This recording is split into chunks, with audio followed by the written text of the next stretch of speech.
contexto teórico o la base teórica de todo el pensamiento keynesiano, o al menos del pensamiento keynesiano expuesto en la teoría general, es una crítica y una presunta refutación de lo que hasta entonces se conocía como la ley de Say. La ley de Say, ahora veremos exactamente lo que dice, pero Keynes la interpreta de una manera que hace parecer a Say directamente tonto. Básicamente, lo que dice Keynes es: desde los tiempos de Say y de Ricardo, los economistas clásicos nos han enseñado que la oferta genera su propia demanda. Es decir, que todos los costes de producción terminan siendo gastados en comprar directamente o indirectamente el producto que han contribuido, los bienes que han contribuido a producir. Hoy la ley de Say, si se pregunta a cualquier economista medianamente formado incluso, ¿qué es la ley de Say? Directamente nos dirá que la ley de Say es que la oferta genera su propia demanda, o que la oferta crea su propia demanda. Y esto, claro, pues, parece un absurdo, parece una tontería. ¿Cómo la oferta va a generar su propia demanda? ¿Qué pasa? ¿Que si yo me pongo a vender cualquier cosa, automáticamente me la compran? Aunque sea una producción disparatada, aunque sean viviendas en Seseña, aunque sea cualquier estupidez, me la va a comprar alguien. ¿Todo lo que se produzca va a terminar teniendo salida? Bien, esto es lo que claramente Keynes está poniendo en boca de Say.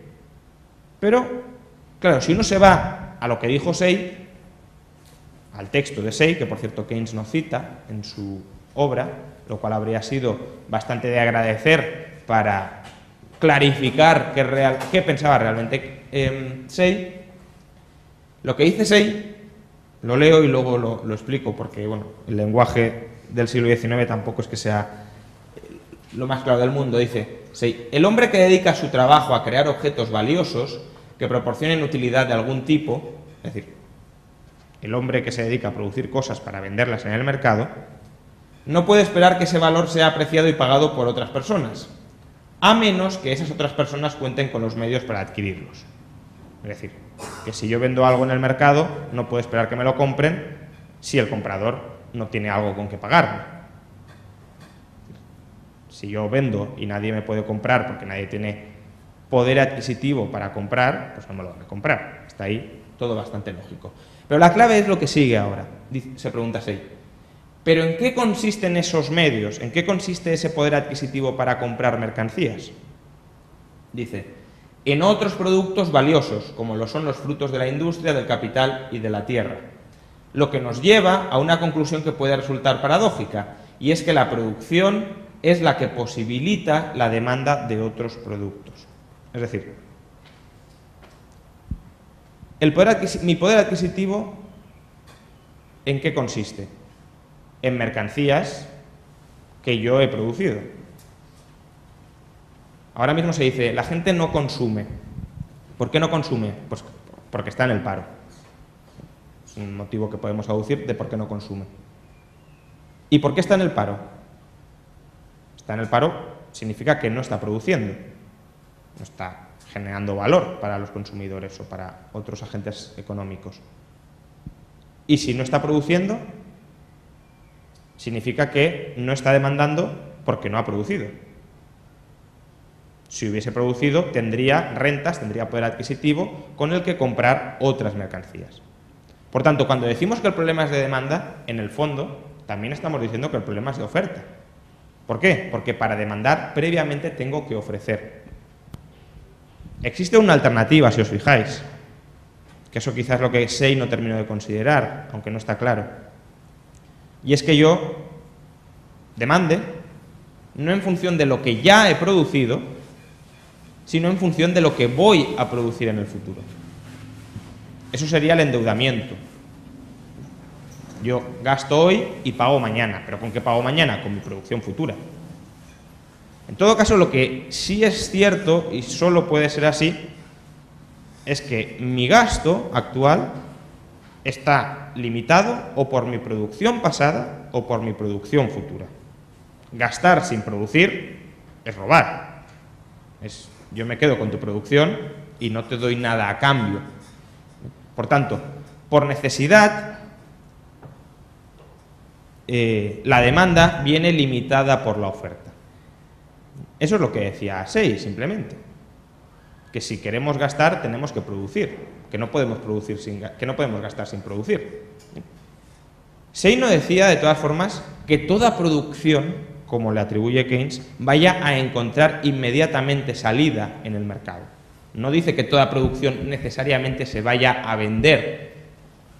Dice, el exceso de una mercancía concreta se produce o se da cuando su oferta excede su demanda total por alguno de estos dos motivos. Es decir, él contemplaba que en mercancías particulares podía haber un exceso de producción con respecto a la demanda de esa mercancía. ¿Cuáles serán esos dos motivos? O porque se ha fabricado de manera excesiva, o porque la producción de otras mercancías se ha quedado corta. Y yo añadiría, una mercancía se produce de manera excesiva cuando la producción de otras mercancías se queda corta.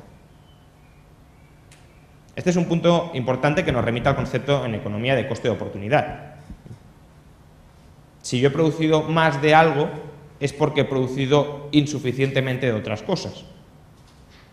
He destinado demasiados recursos a producir un bien A y demasiados pocos recursos a producir un bien B. Por tanto, cuando tenemos un exceso de producción sectorial, en realidad lo que tenemos es un defecto de producción sectorial en otras partes de la economía. Y justamente el error de inversión ha estado en destinar demasiados factores a producir un bien y demasiados pocos a producir otro bien.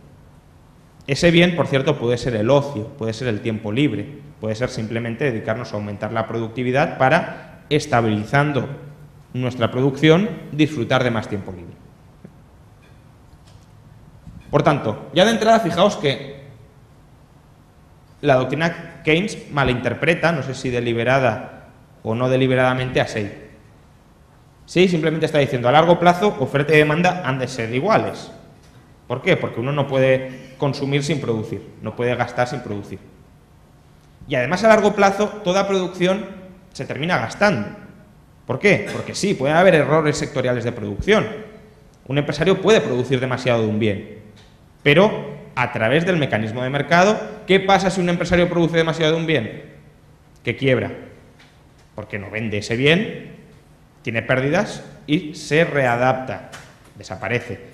¿Qué pasa si además otro empresario ha producido demasiado poco de otro bien? Que tendrá beneficios extraordinarios.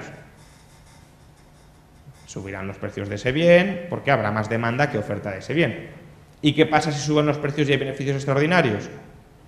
Que se empezará a invertir en producir más de ese bien. ¿Y de dónde saldrán los factores productivos para producir más de ese bien que se ha infraproducido? Del empresario que ha quebrado por haber producido demasiado de otro bien. Por tanto, el proceso de mercado lleva, no digo que perfectamente, no digo que sin problemas, no digo que sin dificultades de coordinación, digo que hay una tendencia empresarial a corregir los excesos de producción y a trasvasar los factores que están dedicados a excesos de producción a corregir los defectos de producción de otras mercancías. Y en ese caso, claro, si hay esa tendencia, oferta y demanda a largo plazo sí tienden a coincidir. Por tanto, insisto, Keynes malinterpreta deliberadamente a Say porque todo el programa keynesiano, ahora lo vamos a ver, se basa en separar radicalmente producción y gasto. Keynes parte de la base de que la producción está dada y de que la manera de ocupar a todos los factores productivos es maximizando el gasto dentro de esa producción dada. Si el gasto en esa producción dada es demasiado escaso, habrá factores que se quedarán desempleados. Si el gasto para una producción dada es muy alto, todos los factores podrán encontrar ocupación. Y si fuera muy, muy, muy alto, según Keynes, habría inflación y habría que enfriar ese exceso de gasto, etc. Pero fijaos que la hipótesis de partida de que la producción está dada, de que la producción no se readapta, de que la producción no tiende a ajustarse a las necesidades de la demanda, es una hipótesis tramposa que ya desde el principio vicia todas las conclusiones keynesianas. Pero bueno, como tenemos que, obviamente, terminar de ver el pensamiento keynesiano, no voy a hacer una enmienda a la totalidad del pensamiento keynesiano por este vicio de partida. Pero sed conscientes de que existe ese vicio de partida derivado de no haber querido entender a Say, de haber malinterpretado deliberadamente a Say. Bueno, deliberadamente eso ya es más difícil de juzgar, aunque hay razones para pensar que fue deliberadamente.